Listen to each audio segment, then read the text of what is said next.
Okay, guys, you already know what we're talking about. James Harden has officially been traded. The thing we were waiting for since the beginning of the season, since basically last season, there were just so many rumors about where the Nets going to get him, where the Raptors going to get him, where the Sixers going to get him. And it seems like the Nets came through in a 4-team trade. It seems like the Nets came through and got the deal done. So let's look at the full trade.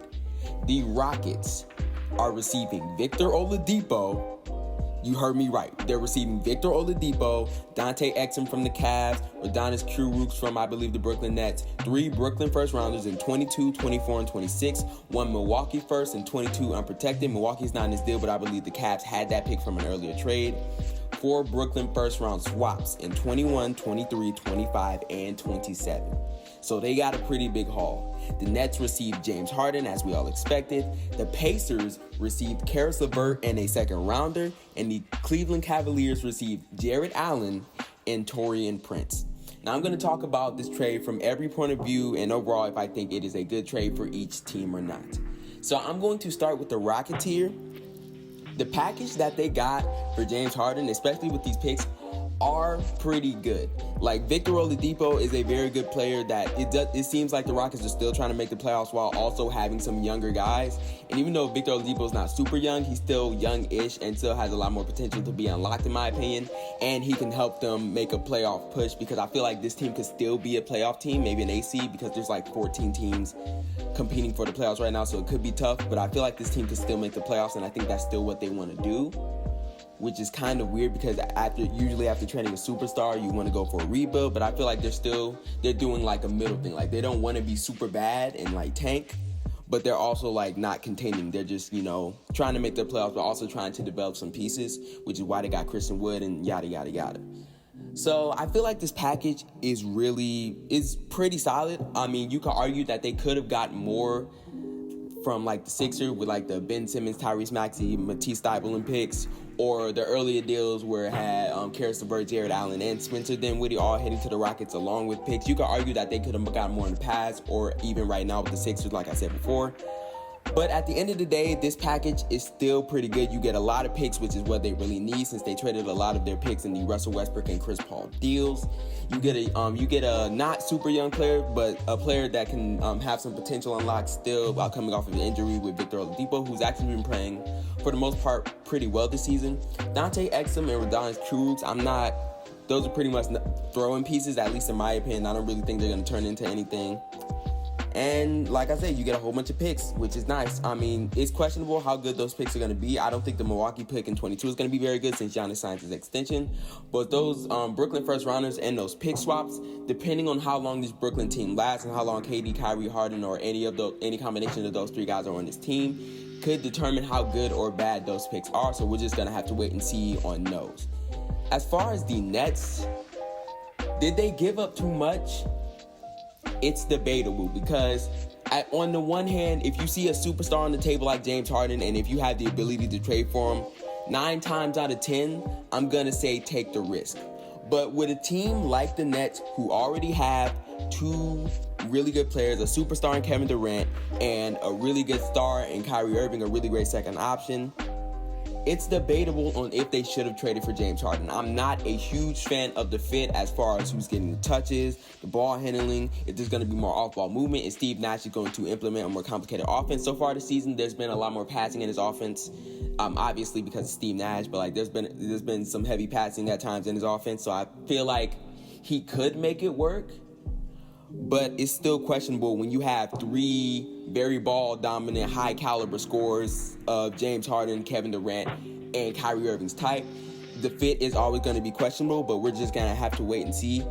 So, like, I'm not like saying that this is a horrible deal off the rip, because like I said before, if there's a superstar on the table, 9 times out of 10 you have to take the risk. But when they already had 2 stars and more depth than they had, and they traded their main defensive piece in Jarrett Allen, it's questionable if this deal is going to work out for him. If I were a betting man, I would say that this wouldn't really work out. I don't think that they're going to win the championship, and it's not going to really work out for them. But I could be wrong. It could go the other way. But this is one of those things we're just going to have to wait and see it on the court.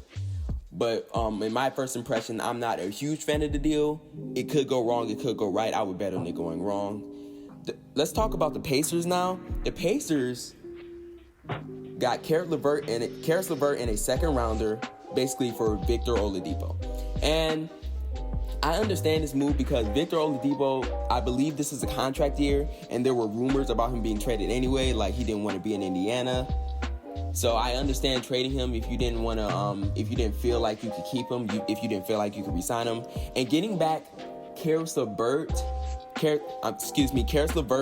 in this deal, who is a young prospect with a lot of potential and a lot of talent as a scorer and as a playmaker, is pretty good, especially because you got a second round on top of that. The second round of value is questionable, but if you can get anything extra on top of Karis LeVert, that's really, really, really, really, really good. So I think the Pacers made it out good on this one. They have another young player, like I said. Hopefully he can develop into a star, into an all-star caliber player. The only slight concern I may have is that they're starting off the season really, really good. And when you're starting off the season that good, it's a bit iffy when you make a trade because it might rock the boat. But I don't think that this is going to impact them negatively. I think this is going to impact them positively, even if it's not this year, even if it's a little iffy this year with chemistry, because Karis LeVert is getting into a new system, a new environment that he's never played before. I feel like in the future this is going to be great because they don't really have, besides Domantas Sabonis, they don't really have any young pieces that they can build upon. Well, they have Malcolm Brogdon, but he's not the youngest because he stayed all 4 years in college.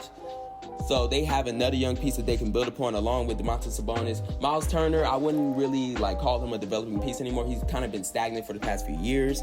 So there's somebody that can maybe an all-star, be your primary scorer in the future as you build upon your success from the past few years making playoffs. And finally, let's talk about the Cleveland Cavaliers. Now, this is the least interesting one, at least in my opinion. Some Cavs fan might think it's the most interesting. I don't know. But they basically gave up that Milwaukee pick. I think that belonged to them from another trade in the past. They gave up Dante Exum for Jared Allen and Taurean Prince. And they really, even though it's a small trade for them, they made it out good because Jared Allen is one of the best shot blockers in the NBA. He's one of the best rim protectors in the NBA. And he was really the Nets' only, really good source of defense besides maybe Bruce Brown. So I feel like the loss of Jared Allen is gonna really hurt the Nets, especially obviously defensively, but it's just gonna hurt them overall because DeAndre Jordan is not what he used to be.